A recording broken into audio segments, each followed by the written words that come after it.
Guess I should turn that down.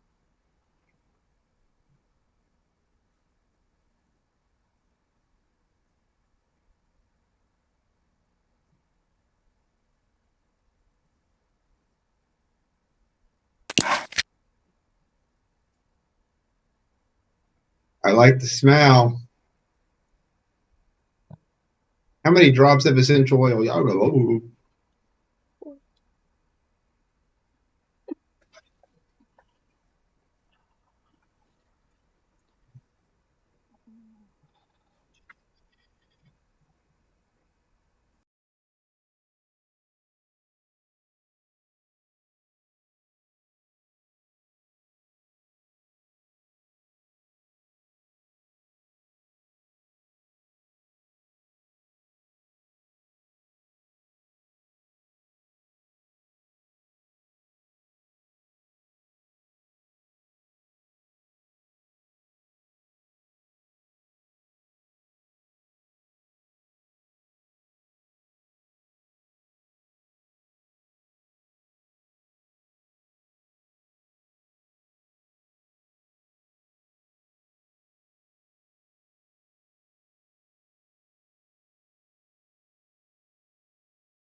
Live.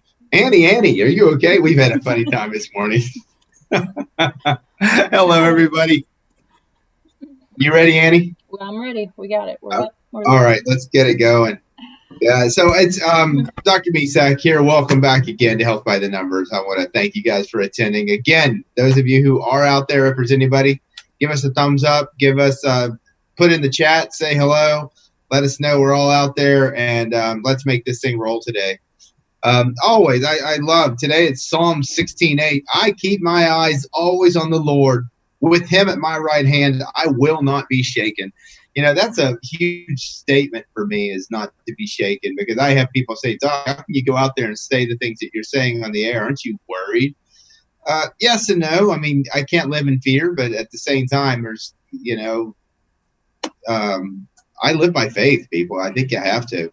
So just thanks again. For those who, again, that are out there, give us a thumbs up. I mean, we're trying to figure out how to make this show just move forward and to let people know that we're out there. One of the other things that we do, you know, but you notice a little bit of a difference for those of you. I'm wearing a white lab coat. You know, Annie is trying to convince me that I'm supposed to live the part and have the professional look. And in my practice, I've really gotten in the point of being like, you know, at the lab coat, what I was associated with both pharmacy school and working in a hospital, and just not seeing the care that went behind the coat. It was more of the just putting on a face that we know everything, you know, and we don't. There is so much we don't know. And I just got away from wearing a lab coat, and but for some reason having this lab coat on is supposed to give some aspects that I'm appropriately trained to sit here and say what I'm telling you. all these things on the back of the wall. I think there's a couple. I mean, if you guys can zoom in and see, like, where is it? Way up there in the top corner. That one up there says West Virginia University. That's going through and getting a pharmacy degree, and then way right there in the big National College of Naturopathic Medicine, doctor of naturopathic medicine. I mean, you can turn around and say, is the training there? It doesn't matter, people. When I was in school, I did not care about a grade. I'm going to be honest. And what I loved about medical school is it's pass fail. You only had to get a little better than that, quite a bit better, but it doesn't matter. It's everybody comes out of the school and they get the same degree. And then it's a matter of what you do with it and where you learn. Because if I'm doing what they told me to do, people, I would not be here in front of you today. There is just no way. If I was still practicing natural medicine in the regards of what you get in the media and what's still being taught on how to approach everything, I wouldn't be here. And because I found something better. I found that there is truth in natural medicine. I found that that when you break it down and you really try to understand this world, and you get back to the smartest people who ever walked this planet, like Nikola Tesla says, if you want to understand the secrets of the universe, you have to think in terms of frequency and vibration. And that's where the science was in the 1930s. And that's where it was going. That's when Carrie Ream started. That's when Blavatsky was there. That's when Royal Rife was there. I mean, that's when Royal Lee was Standard Process, and they were starting whole food vitamins and supplementation. And I mean, all of this, the true research started in the 1930s and late 1920s, and then 1938. Food, Drug, and Cosmetic Act. Let's lay a foundation that says what will be taught and what will not be taught. And people, it's, we could go down conspiracy holes from there. But in reality, the application of how does our body work, what is it made of, and how do we functionally support it, I can't find that anything better than what the basic tenets of natural medicine and what Carrie Reams brought to the picture explains it. Giving us an ability to test and understand, giving us a basic analytical approach. Why guess when you can know? And so that is something that I have found, and why I'm here today is to share something that you just don't find elsewhere. You tend not to find an approach that looks at numbers, an approach that looks at what can we know and understand. Functional medicine is as close as you can get to that in the naturopathic community. And there are medical doctors who are good functional, who practice functional medicine well, doing polymerase chain reaction testing for viral or Lyme loads, doing organic acid testing, looking at biochemically what the body's passing out, doing amino acid and essential fatty acid testing, doing red blood cell analysis for the composition of minerals that are there. There are now we have toxicity testing. There's a few labs out there that'll test for urine and blood, even for environmental toxins that might be present inside of you. And there's this functional medicine approach is beautiful, but it's out of pocket, people. And that out of pocket cost is skyrocket high when you look at what functional medicine has done. And how many of you can afford that? Even myself, I don't run those tests on myself because they're so stinking expensive. I did, organic acid testing, and I was amazed that I didn't have a single parameter that was outside of a standard deviation. I'm doing well. But then I did some toxicity testing. Well, that Thai food that I love so much, where they put it in that nice styrofoam container, guess what? I got styrenes in me, and I turned around and that mold that I ripped out of my house, and even though I was wearing that canister and all suited up and everything, I'm loaded with mycotoxins, people. But functionally speaking, what RBI has done is given me a basis of how to improve energy efficiency. So I don't always feel the effects of mold, but believe me, I can tell you, I get to my house and I get a runny nose, and I can throw it off on my cats, and or, I get a little bit tired, and then what is it? Why? The question is why? What are we doing to understand the why? And RBTI, Ream's biological theory of ionization, gave us a simple urine and saliva test that every single one of you, could do in your own house and have a basis of understanding. There have been spin-offs of this, primarily with pH, the pH miracle, and the guy making millions upon millions of dollars, just promoting the benefits of monitoring your pH. You're going to see other things in regards to high oxygen contents, and but they don't bring it back to sugar regulation, and they don't teach you that pH regulation comes down to minerals. They teach you that pH regulation is, hey, you can do some alkaline water, you can take some drops that have particular baking soda or something to that effect in them, but it's not looking at mineral utilization. And that's what Kerry Reams did. He explained it mathematically. He explained based upon our body compositions and human biological ionization, the aspect of the electrical aspects of what we are, the heat and electricity that we are generating and creating the mass of what we are. He explained it in the context of minerals and deficiency. He showed how you can look at simple parameters and understand how well that efficiency is working. He showed how if those parameters are outside of what is ideal or perfect, then he showed what symptoms will be present because you have a deficiency of a particular mineral or mineral utilization or a vitamin that's causing that. And it's beautiful, people. It's just plain beautiful. It's something that we can all do. It's something that we can turn around and apply. And that's what we want to try to bring to the air. We've had Annie go through and do some testing over the last few weeks. I was looking at her numbers today, and somebody did not take their vitamin D. And I did not for 2 days. Yeah, and I'm like, okay, I wasn't expecting this, but you can definitely see the need for the vitamin D. And where also someone was concerned about tomatoes and whether they can eat those tomatoes or not. And if they were eaten last night, they're definitely making you a little acidic and you're detoxing a little bit. But wheat does the same thing to me. You can drink some water. You can take a little bit of extra vitamin D and enjoy your tomatoes. Not eat 2 helpings like I did last night. Yeah, tomato soup, grilled cheese. Oh yes. Don't talk about that. Don't. I can't have bread yet. Oh, that's dear to my heart. Mm-hmm. Yum. So, well, anyway, I'm going to look and see. Annie, you can check and see if there's anybody out there on the chat that's kicking in. I can't see anything. Saying good morning. Marty wants to know, you mentioned a collagen supplement for your mom, something she was taking, and he didn't catch the name.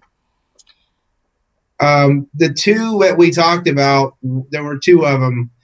We have the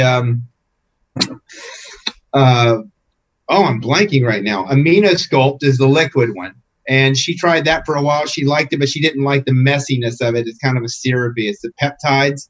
And then the other one is the collagen by I can't even think of the name of the company, but it's a bovine cartilage, New Zealand cartilage, and I used to be Enviromedica, and it's like $40 for 120 capsules, and then the other one that we do is the liquid. It's an ounce. It's an ounce a day, and you usually do it at bedtime. It's like $65. They're both wonderful products, and it depends on whether you want to try capsules or the liquid. The peptides, for people who have digestive disorders and have malabsorption and stuff, that Amino Sculpt works really, really well. So that was kind of, I don't know, those of you who, I don't know if there's any comments or anybody who saw Wednesday. I know we only got about 20 people that popped up and saw that we went on live for 15 minutes. And we're going to try to do that. We're going to try to do some product highlights, go on, talk about something, products that people like to use and why I choose the products that I do choose. And so that's one of the things that, if you like those type of things, again, just know that we'll be there on Wednesdays. We'll probably try to do it at what time, Annie? She's in here. 2:30 each week, and make it short, 10-15 minutes. So that's something you guys can always go back and check. Why are you looking at my water bottle weird? Because I have rocks in my water bottle. That's shungite, by the way, people. Yeah, so I have pure shungite in there. And shungite not only removes the electrical EMF kind of aspects, because water is a carrier. Water has steam distilled water doesn't have a memory, and you're trying to give it your memory when you're taking it electrochemically.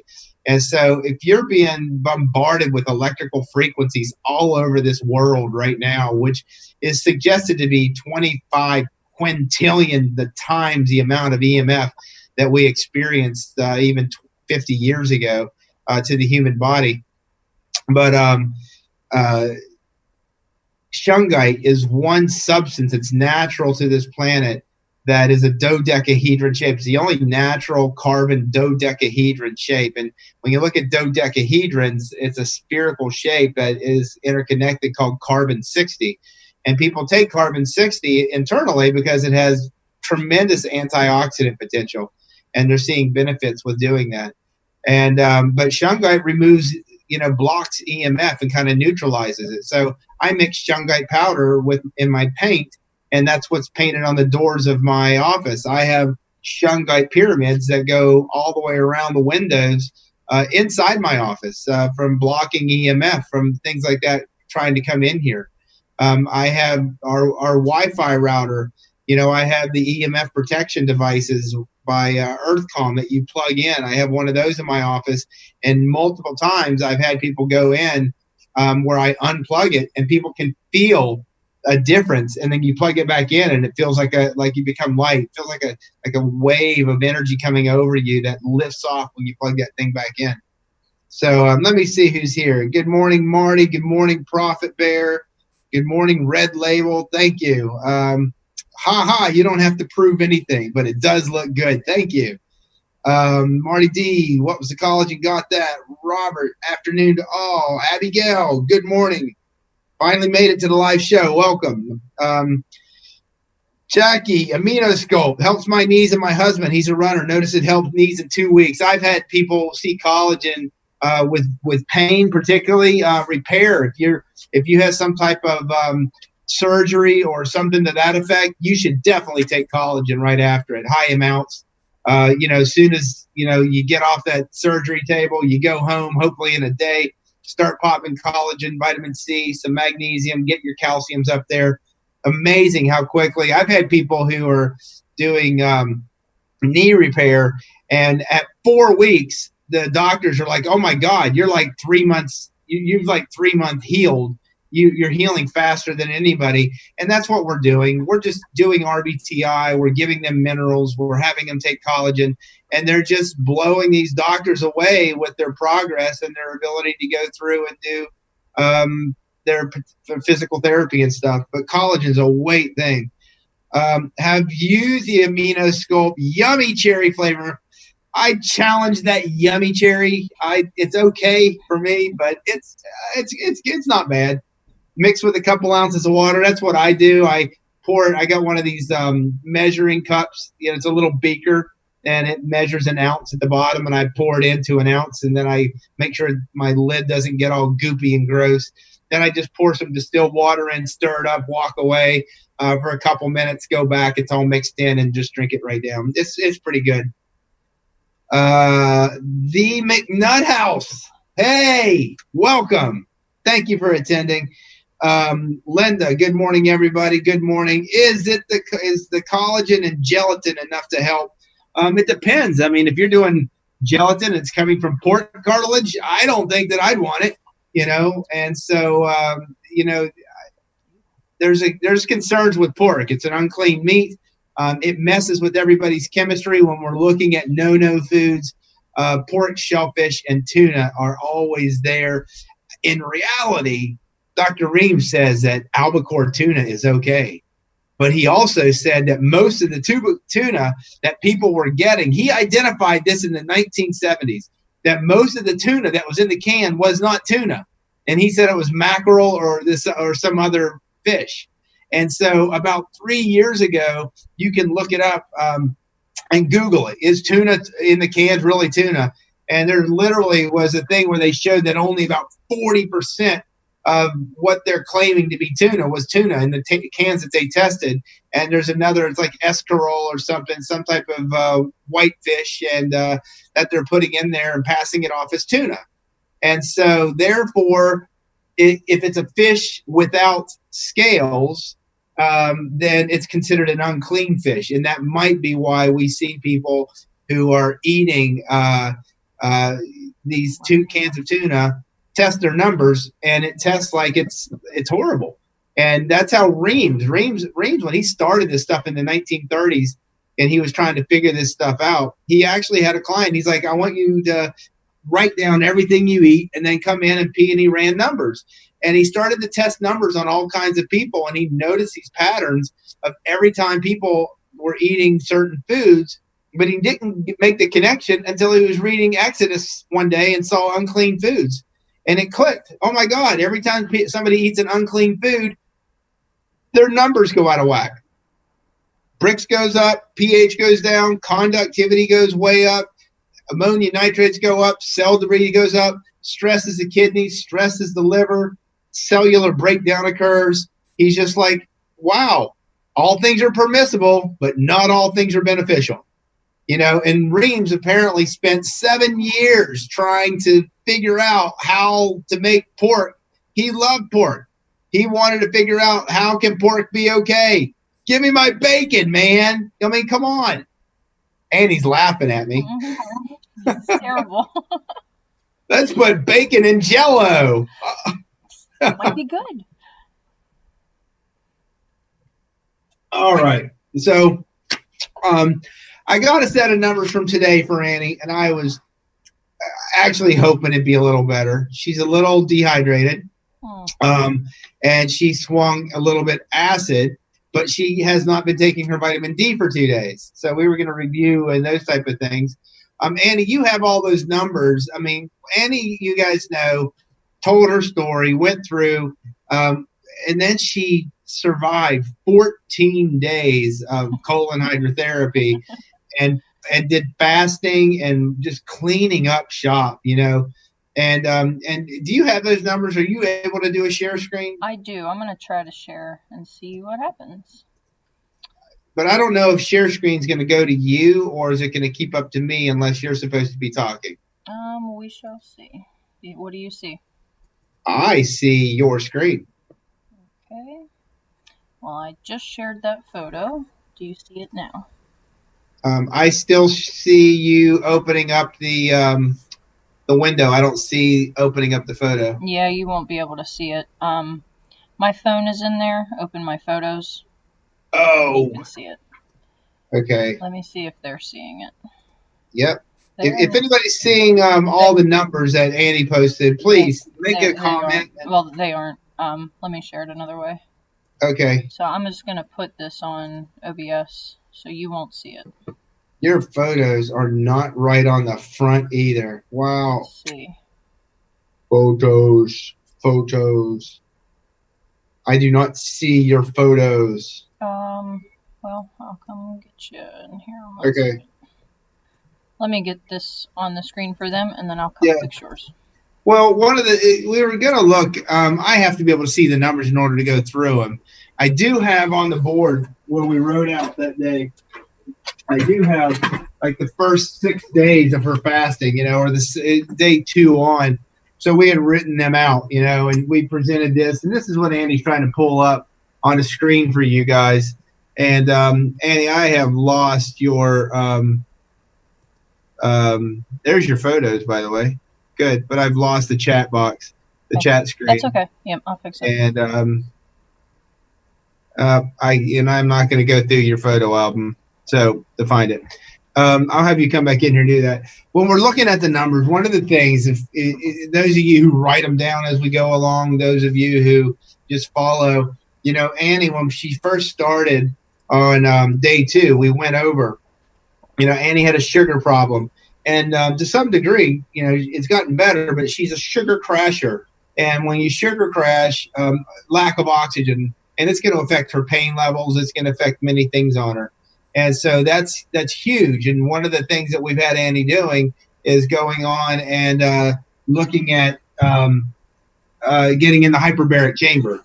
And she can sit there and probably tell you stories of how the hyperbaric chamber has affected her. I mean, she comes in and I leave and she just goes to sleep in there. Oh, So what do you? That's wonderful. I'll go and get my correction, and it'll actually stay overnight whenever I do a lot of therapy like that. Whenever I'm in 2-3 times a week, I'm in less pain for sure. Okay. So when we're looking at Andy's numbers, it went from day 2, 0.6, 6.18 over 6.51 on the pHs, 3.19 C, 4M plus, 7 over 9. And if you're able to pull that up for everybody else to see and blow it up, that would be great. They can see it. It's on the screen. They can see it. Excellent. So, and you go through these, and if you what you watch is you're looking for trends when you're looking at a series of numbers. Look at her sugars: 0.6, 1.4, 3.0. Day 3 and 4, she was, maintaining her sugars enough, but then look at how she was detoxing. You go to the far right and you look at that 11 for 4 days in a row. The amount of ammonia nitrates. Ammonia nitrates is where you're dumping, is where you're either not, where you're breaking down and destroying bad cells and that stuff's coming out of you, or where you're not digesting food. Well, she wasn't eating any food. So she was just processing crud that was already in her, that was just kind of putrefying and moving through. So we're just trying to bind that stuff up and give probiotics during that time. Watch her saliva or her urine pH: 6.18, 6.11, 5.91, 5.83, down. Then it started to come back. And if you look at the nitrates from day 5 to day 6, the nitrates went down to 1 over 11. That 1 means, hey, I'm not eating any food. And in reality, that bottom number should have been less than 6. But Annie's always keeps dumping some crap. And I don't know if it's from what's inside of her. I don't know why. I've never had anybody fast where their nitrates stay at 12 or above the whole time. Okay? Well, that's great to learn. There you go. So, but then all of a sudden on that day 6, your nitrates went up to 7. You spiked back up. And day 7, they went up to 10 on that nitrate. And again, she's fasting, people. She's not eating anything. It's just her chemistry switched over. And look at what the pHs did. 6.16 went up to 6.31. And then you notice on day 8, she dives back down to 5.46. So something happened. Her cell debris is maintaining high, and that 9 went to a 9.5. She just kind of bouncing back and forth between detox. But you watch the saliva pH through it, started at 6.51, 6.64, 6.63, 6.66. It starts getting congested. It starts slowing down. Hey, I'm having trouble with this. And then when she really dumped on day 6, it dropped down to 6.32, but then it recovered on day 7. All the numbers recovered. 6.44, that saliva pH dropped right where we wanted it. 6.43. I think day 9 it was 6.4 something too. I don't know why we lost it. Day 10, 6.47. Day 11, this is right before we did the gallbladder flush. Yep. We started prepping for the gallbladder flush. So look what her pHs did. 6.28, nitrates crashing, and then we did the gallbladder flush. And look at where, that was day 13. But when you come back in and things started getting congested, you did that gallbladder flush on day 4, the night of the 13th, and look what happened. She spiked up to 7.6 bricks and 5.14 acid and 43.9 C and 4 triple plus, 8 over 12. It just dumped a bunch of crud out of you, And then there was one more day after this where we ran your numbers, and they were actually pretty darn good on which was like January 30th. And then today, I think they were like 6, 6.3 over 6.6 or something like that with the bricks that was a little low. I don't know where we had those. I have them written down. Give me 1 second here. And then today it's 2.7 is her bricks, 5.54 over 6.8, 30.1 C. Now there's a huge thing with Annie. So if you go back and look at that sugar to salt ratio across the board with Annie, and as you were looking at those numbers, she tends to run almost a 1 to 10. Today is almost a 1 to 11, over a 1 to 11 ratio with her salts. And Annie, are you inhaling sea salt or something? Not a bit.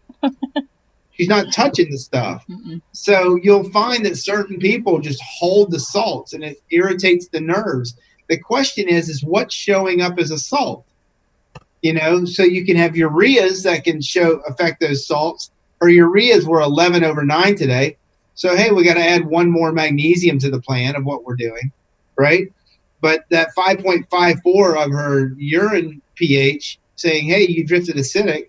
And I'm like, we got to go up on your vitamin D. And she goes, oh, yeah, I didn't take my vitamin D for the last 2 days. I'm sorry. So that explains it. She goes acidic, and then the saliva pH bopped up to 6.8 because as you go acidic and you're detoxing and dumping more crap, your liver has to process it. So it got a little bit sluggish. If you start watching numbers regularly, you start learning patterns and you start seeing that, hey, when I do this, my saliva pH goes up, my urine pH goes down, my bricks goes up. I ate something that I shouldn't have. You just start recognizing patterns, people. And that's the thing where I don't know how to say it. I mean, that's kind of the gift of what I see when I have people bring numbers in, and it gives the guidance of what to do. So it's like today, her bricks is 2.7 and her sugars are 30.1. If you go back to the perfect equation, 1.5, 6.4 over 6.4, 6.5 C, 0.04 M, and then 3 over 3, that 1.5, and today she's 2.7. So what does she need to do to get that number down? What do you drink? What do you do, Annie? Water. Yeah, you have to drink. You have to drink water to bring that down. Water regulates that. Bricks is telling you what to drink. Okay, I don't know if you can see me. I'll hide behind the board. You're good. Oh no, there's people out there. So that bricks is saying what to drink. The pH, you look, it's 6.4 is perfect. Today she's 5.54. So what does that mean? Too fast or too slow?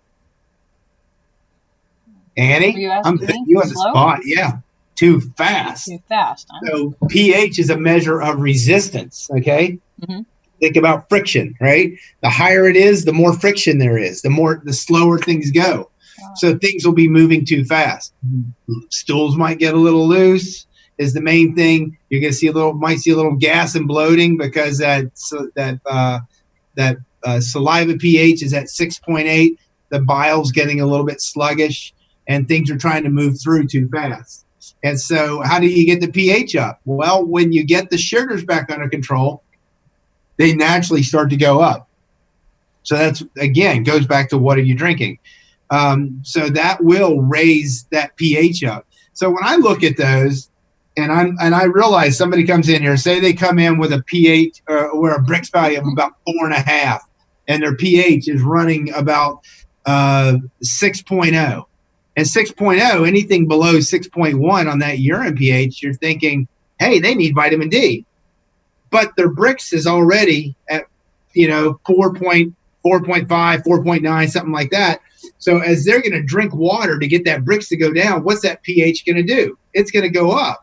So if they're already at 6.0, do I need to turn around and add a bunch of vitamin D to get it up to help them to slow down to get towards 6.4, or add Cal2, add calcium citrate, add microcrystalline hydroxyapatite calcium, add, you like that one. Why don't you say that? Yeah, what? Say that 10 times fast. Microcrystalline hydroxyapatite. Microcrystalline hydroxyapatite.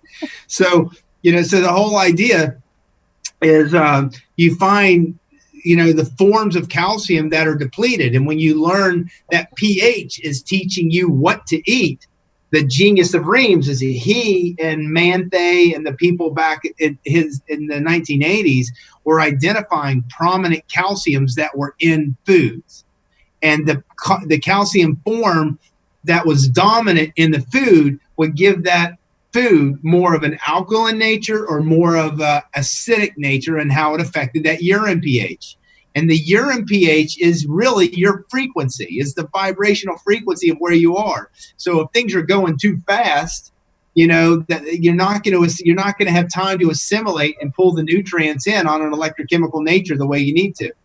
So when you're looking at Annie being a little acidic, the first thing I asked is vitamin D. I think we need to go up, because I look at the calcium that I'm already giving you. I think I already have her on Cal 2 and Minkal, which I do. She came back in here and she's nodding. And so we could turn around and say, let's go up on that. But the Brix is a little high. It's going to come up. I asked about vitamin D. She didn't take it. All right. What do I need to do? Annie, take your vitamin D. If you take the vitamin D, let's go back and see where this is, because as those numbers start falling back in line, we want to see that urine pH correct. And Paul Braddock, who is somebody who walked along with Carrie Reams for years, and I got to get him on a show sometime. He's like, if you get the frequency down, or if you get the urine pH correct, everything else will follow. I.e., the pH miracle, people. That's where people have taken a piece of the puzzle and say, hey, I get that pH right, all the other numbers start to move, because the efficiency has improved tremendously. But then you go to Annie, and she has a 30.1 conductivity. So 2.7 to 30.1. What is that? Oh, it's more than 1 to 10, right? So you're looking at somebody who is this massive sugar to salt ratio. How do you get that salt to go down? You drink water, distilled water. Well, we want a 1 to 5 ratio with our sugars to salts. Maybe a 1 to 4.3 if you're doing an ideal, that 1.5 to 6.5 perfect equation. People, we want to keep in tandem with the perfect equation. So RBTI is the only system in the world that we know what perfect is. And so if you know what perfect is and you move the numbers towards perfect, there's a relative increase in energy. And the relative increase in energy means that you have more restorative potential. So right now, she's not utilizing her minerals very well. Right now, she's showing vitamin D depletion and calcium depletion and trace mineral depletion, because they're not just being utilized with that pH. But with that sugar to salt ratio, 1 to 5, Annie's at a 1 to 10. Well, I need to drink water and bring these down. I got to get this sugar down below 10 and get it down to like a 6.5 if we're doing that scale. So, hey, I'm at a 1 to 10. I got to drink water, bring it down, and get this down. Where are my sugars? They're bottomed out. I can't think. I can't focus. My brain doesn't work at all. Where am I? Oh, my God, am I going to be able to drive my car? Carrie Reams thought that 90% of auto accidents were because of people having sugar crashing episodes. Sugar crashing just plain stinks, people. I have it. It's the worst symptom in the world. I have to excuse myself out of consultations to go out and grab a bar and eat it just to get if I feel my sugars crashing, because I am not going to be present with that person and what they need and why they're here to see me. Andy, you wanted to say something. Well, we have a sugar-related question. Linda's asking, can a person be a sugar crasher even though they eat almost no sugar and have a very low-carb diet? Heck, yes, definitely.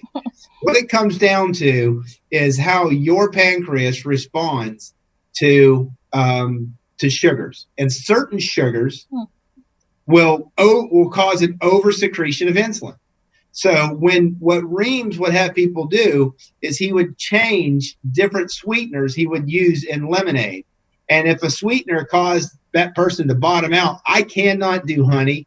I cannot do maple syrup. I eat honey or maple syrup, I'm crashing. So guess what works really well if I want to go to bed at night? Chamomile tea with a little bit of honey. I will just lay down and I'm out, people. Just totally out because that honey sugar crashes me. My sugars go down. My brain just goes to la la land, you know. And but certain sugars will cause an oversecretion of insulin. So you'll find that certain foods will do it too. Watch the M&Ms, you know, seriously. You got to figure out what's doing it. And so I turn out and find that coconut sugar and agave are beautiful for me. Whereas if you go out and look at what Mercola has to say about agave and what other people say about the fructose nature of agave and how it doesn't get processed by the body, they are strongly against it, saying that you're going to form more triglycerides and clog up your arteries, and because it's going to get converted to fats, and because your body doesn't utilize it, it's going to stimulate a sympathetic response. For me, agave is awesome. I can put a little bit in my as a sweetener in my lemonade. I can turn around, and if I'm feeling like I'm crashing, I can excuse myself, take a swig of my lemonade, and I'm good. And it's amazing what it does for me. So, but in lemon, people, you know, we've talked about lemon is so crucial. Lemon helps to normalize the pH. Lemon provides the basic amino acid structures for you to make billions of enzymes. And where are those enzymes made? The liver and the pancreas. So in order to see numbers really correct, you have got to have lemon in your daily diet. So at a minimum, we have you drinking it after your meals, and just to help you to digest and break that food down. As you get your numbers under control and you're not running high sugars, high salts, high nitrates, then you can drink lemonade throughout the day. But if you do, like Annie, if you start drinking lemonade all day long, you'll dump. And that salts will come out. Personally, with Annie, is it possible that all that hardware that you guys saw on that your scans, you know, that you presented a few weeks ago, is all that metal in you what's causing all these high conductivity? I don't know. You know, yeah, it might just be something that we have to deal with for life. And definitely take some vitamin B6. You know, that's going to help with the nerves. We look at the blood. That's why we have her on B12, folic acid. All of those help with the nerves. Conductivity, though, the only thing that Reams that I ever found that Badeau reported that lowered conductivity specifically was vitamin B6, an active form, pyridoxal 5-phosphate. So we make sure that some of that is in there. Let me see what else is in here. Get off. I was about to comment as Annie. Let's see. I stopped eating all seafood from the Pacific Ocean, but I still eat sardines from the North Atlantic. I hope they're still clean. Yeah, I'm telling you, when I'm looking at just Pacific Ocean, I don't know if you guys know, but just go Google Fukushima radiation map. Okay, Fukushima is real, people. Since 2011, it's still dumping radiation into the oceans. Look at the currents. Look at what has happened across our West Coast. And those of you who live out in the West, if you're not taking algazim or some source of iodine, you're going to have issues with metabolic activity, because radioactive iodine is going to be in the air constantly, and you can absorb majority of your minerals just because you live near that coast and that toxic radiation-based air. Something to think about, huh? Andy's over there nodding her head. Who wants to think electrochemically? But it's all electric, people. So why my brain goes there, I don't want to. Let's live in fear of the environment. But, you know, all you can do is modify it the best you can. Chuck found, I just see Annie's pretty face. I'm telling you, you got admirers out there. Let's see. Unfortunately, have to go. Robert, sorry you have to miss it. I hope you can get and watch the show later on. Linda, can taking betaine with meals increase my acidity number? What's your acidity number? You're referring to pH. Are you talking your saliva or your urine pH? But what I will tell you is that when your bile gets weak, which is that your urine or your saliva pH getting too elevated, as it goes too high, particularly above 6.8, the liver's just not able to produce strong quality bile. betaine hydrochloride is probably the best supplement to take. Sometimes I'm using apple cider vinegar. Works great. Apple cider vinegar can also help mobilize calciums inside of you that can get blocked up. Reams associated with how people associate vitamin K2 in today's day and age. Dr. Badeau was a strong advocate of using vitamin K2 because it would mobilize calciums and helps calcium to be usable in the body. But there is some reports, particularly even Betty Reams Hernandez has reported how Dr. Carrie Reams said that apple cider vinegar will mobilize those calciums, but don't do it if your pHs are over acid. If you're running, pHs above 6.4, apple cider vinegar is a great addition to your diet. So betaine hydrochloride, if your saliva pH is high, by all means, you can do betaine hydrochloride. You can do digestive enzymes. But why is it happening that way? Why? You got to ask why. It's a mineral deficiency. It's a misutilization. It's the body's needing something. Start with lemon. Get the lemon in the body. Look at the minerals, and you need to use the vitamin C to lower the urine pH, the vitamin D to help raise it, to increase the calcium utilization. Don't just push more calcium. Improve the efficiency of your body using it. Take the vitamin K2. Take the vitamin D. Increase that calcium utilization if your pHs are low. Try various forms of calciums that raise your pH. Don't just turn around and take more Cal2 because that was the primary one. Try calcitrate. Try microcrystalline hydroxyapatite. You like that, Annie? Try calcium citrate. Try there's so many different forms. Calcium carbonate, coral calcium. You guys remember the coral calcium miracle, the miracle liquid product that people were using that they just responded so well to, and it was curing all these things, and before the FDA yanked it off the market, is because it was a soluble form of calcium that was providing a colloidal form of a calcium that would raise the pH. And how many people are acidic? Most of the people who come into my office are incredibly calcium deficient and acidic. And a liquid source of coral calcium was a beautiful thing for them. Raised up their pHs, worked right in line with the pH miracle. So it's one of those things that Reams gave us a way of looking at it and understanding why it's working.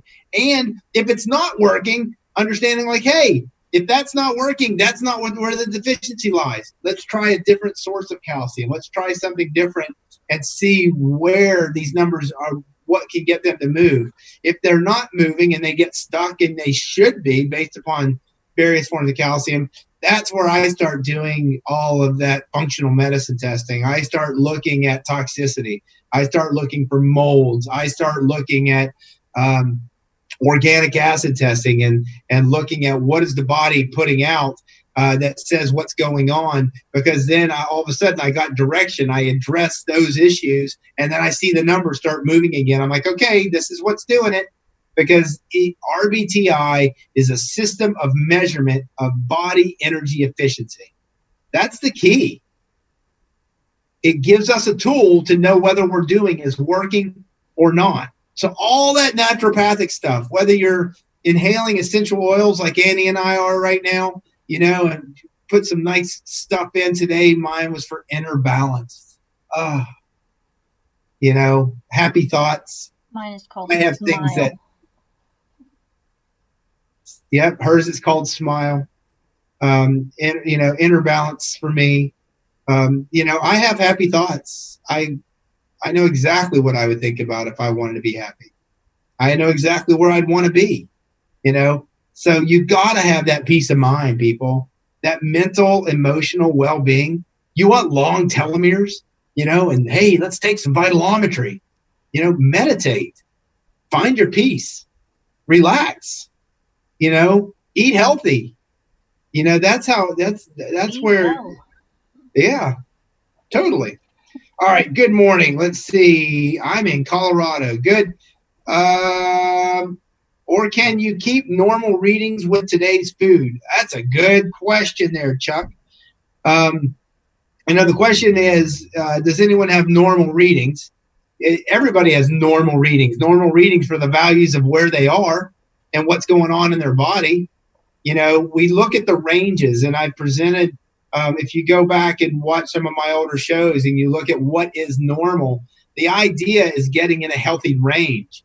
Your bricks 1.5 to 2, your pH is 6.3 to 6.6, your conductivity about 6 to 10, your cell debris from zero point 0.4 to 4 m, your nitrates about anywhere from 9 to 12 or 9 to 13 over 5 to 7. I have a lot of people who have normal ranges, a lot, but it takes them a couple months to get there. I have people who get there and then they bounce in, they bounce in and bounce out all the time based upon what they eat. And then they realize it. They come in and they're like, Doc, I shouldn't have come today. I know what I ate yesterday. And I'd be like, yeah, I can tell. And they know it. That's called self-awareness, people. Self-awareness is the key.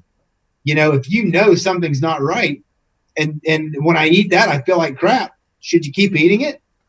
That comes choice. Isn't that the one thing that God gave us? That all makes sense to me. It's common sense. So let's see. Abigail. It's been almost a month now. How long before you think Annie's numbers will fall into a near perfect range with the adjustments you were making? Annie had a near perfect range on Thursday. Yeah, the only thing is her nitrates were a little bit low, and I told her to take more potassium. Her bricks was like 2. Her conductivity was still like 18 to 20, but her pHs fell into near perfect. Her cell debris was down to a 1+, and her nitrates, but her nitrates were 7 over 5. Yeah. And I'm like, okay, you need potassium at this point. There's still a stress response. You're still dumping stuff, but with the hardware in her and what we're doing, I don't know. In all honesty, I wish I could turn around and say, Annie, this is exactly what's going to happen. But what we have to do is we have to find time to actually sit down on that EAV equipment and not just explain to you guys how it works, but for me to sit down and test Annie and say, listen, we're going to work on this. Let's make a vibrational remedy specific for the metals that you're reactive to. Let's help your body to process this stuff, and let's identify it. Because that electrodermal equipment, people, is an incredible thing. It's just you could spend hours doing electrical assessments to identify the imbalance patterns that people are having. But the problem is not for someone to turn around and sell you more supplements to fix it. It's an assessment tool. It's a way of identifying the why. It's a way of and homeopathy is beautiful. If you make a vibrational remedy from it, it stirs up the pot, people. It just stirs up the pot. I had a lady that I measured to try to balance out to some environmental stuff. And when I made her remedy, I had her sitting by the device where it projected the frequencies to make the vibrational remedy. And from the moment she walked out of my clinic, I heard that she was tired. It wiped her out, totally wiped her out. I just think it electrically stimulated too much. And so the vibrational remedy, I have to follow up with her where she is on that. But the last I heard is she hasn't been the same after that appointment. And so now I'm like, okay, if someone's really sensitive, I should not turn around and make the remedy with them sitting by the equipment, because I've had people come in and test them who are incredibly intolerant to certain frequencies, whether it be even gluten or wheat or something like that.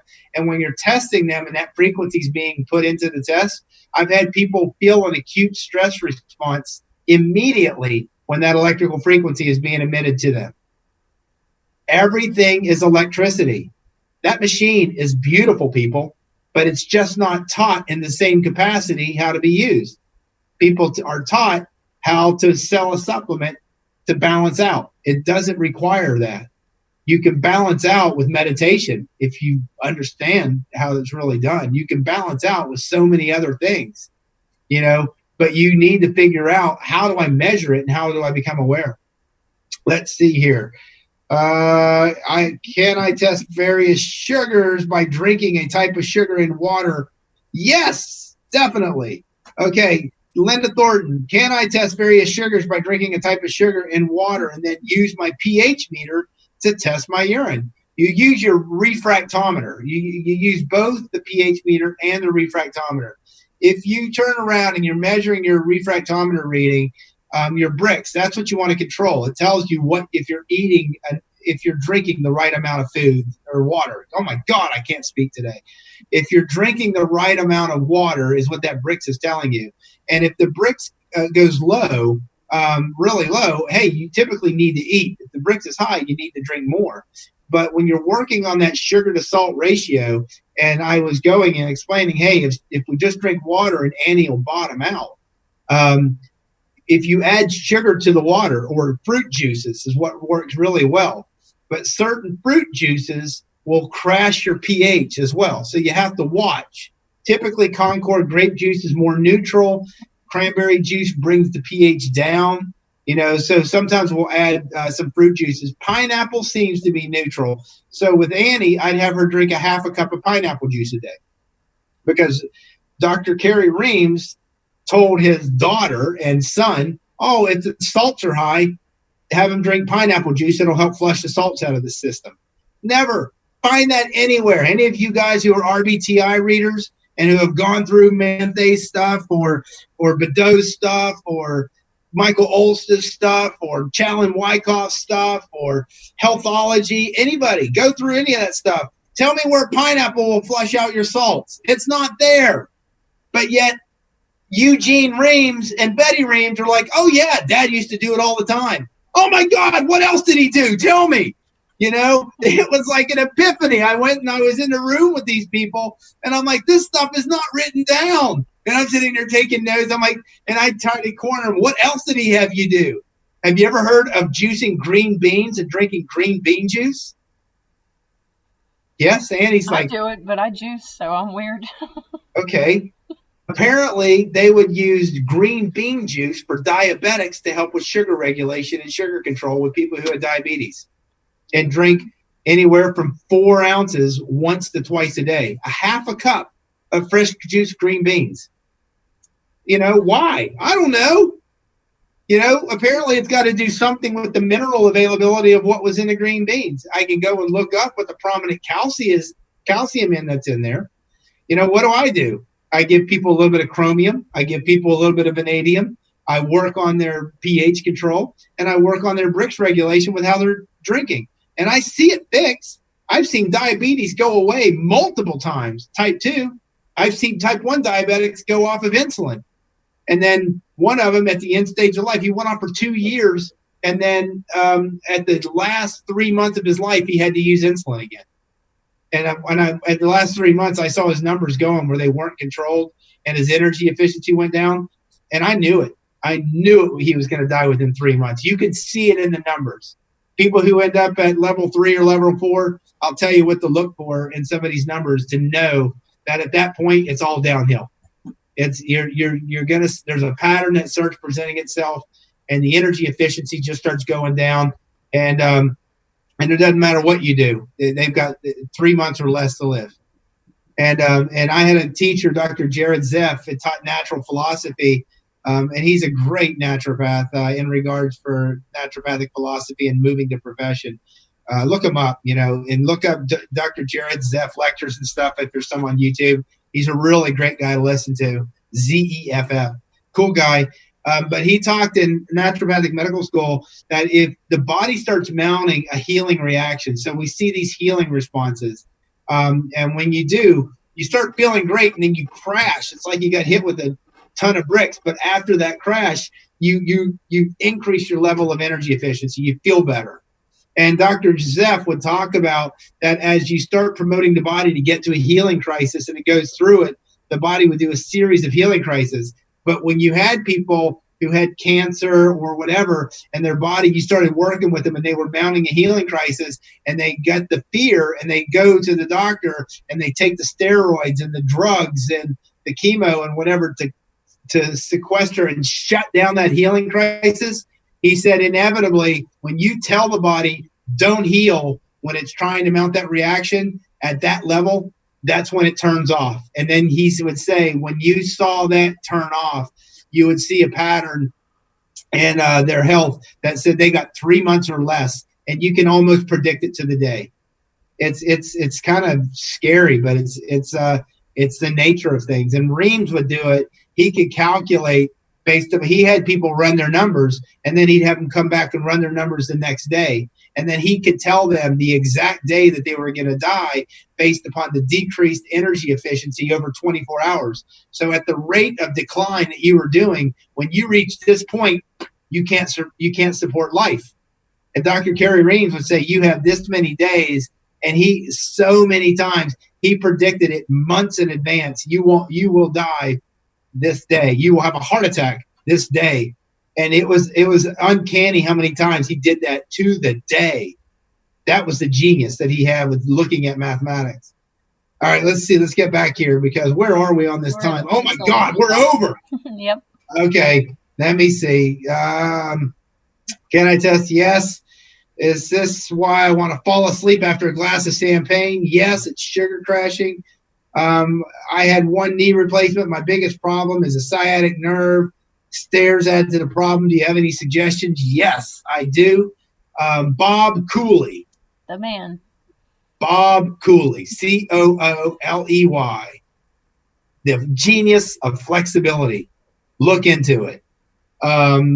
Where is the next retreat in May? It's going to be in Pittsburgh, people. We're going to be having him in Pittsburgh as a home base until we figure out how we can have him elsewhere and not have to move equipment and go all over the place.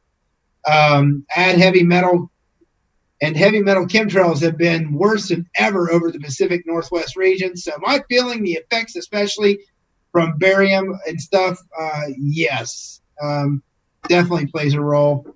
My urine pH is 5.2 to 5.4. Linda, that's not good. You need vitamin D. You're not utilizing your calcium. You got to look at your sugar to salt ratio. If you're below 1 to 4.5, you need trace minerals like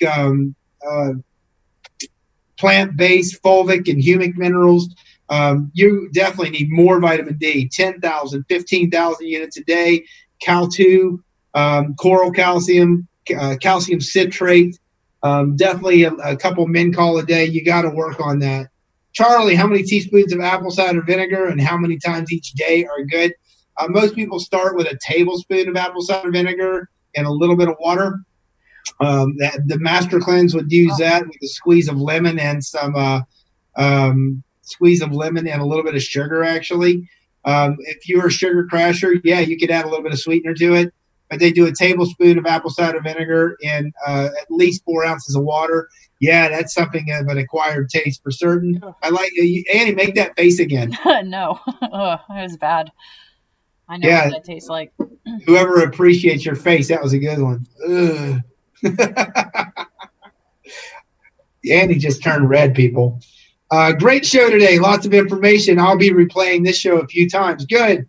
That was a great pH range for plants as well, 6.2 to 6.6. Yeah, biological life. 6.4 is the ideal pH, people. Biological life requires 6.4.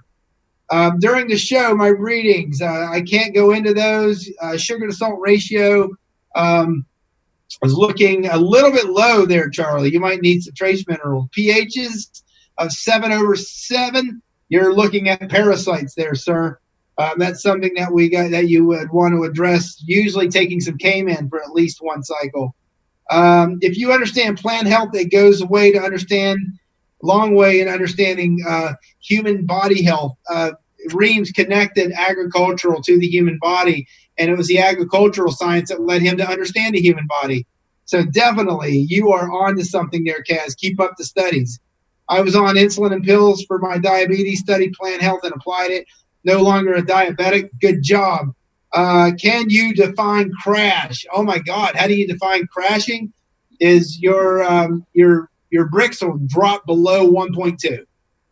When your Brix goes down low, you got to figure out how to get it up, because you got to, some people it's raisins, some people it's dates, some people it's juice. You got to figure out something that gets you back. Some people it's just getting some food in you. I go and eat chicken if I have it in my refrigerator. Lori, thank you. Until next week. Yes, until next week. Wow. About 6 after, started a couple minutes late. One of these days, we are going to start right on time. We tried so hard today. Huh? We tried so hard today. Yeah, we did. So one of these days, we'll actually let Annie talk too, because it seems like she's got some admirers out there, and we can let her get some space in.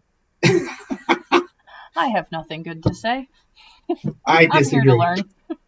So please, if you are watching this show, thumbs up. People, take that second, hit that thumbs up button. Please make sure that every view has a thumbs up. If you enjoying what you're doing, that is something that we do know influences how these ratings and how these shows get shown, and the process of other people being able to see that. If you are turning around and have anybody that you know that would benefit, please share. But I'm going to tell you to share for them to go to Doc Misak channel. We have had people report that they share the link, and when they go to open the link, for some reason it's dead. It won't work. So I don't know if there's sabotage techniques that make links not work, even though it directly should. So please just send people to Doc Misak and have them watch and become aware that Saturdays at 10 a.m. Eastern, 7 a.m. Pacific, that we're going to be on. So that's just something to keep in mind. Otherwise, thank you. I hope you're finding this information well received, and that you guys are liking this. And just thumbs up, people. I thank you. God bless you all. I will see you in Short Segment Wednesday, and I'll see you next Saturday. Take care and God bless.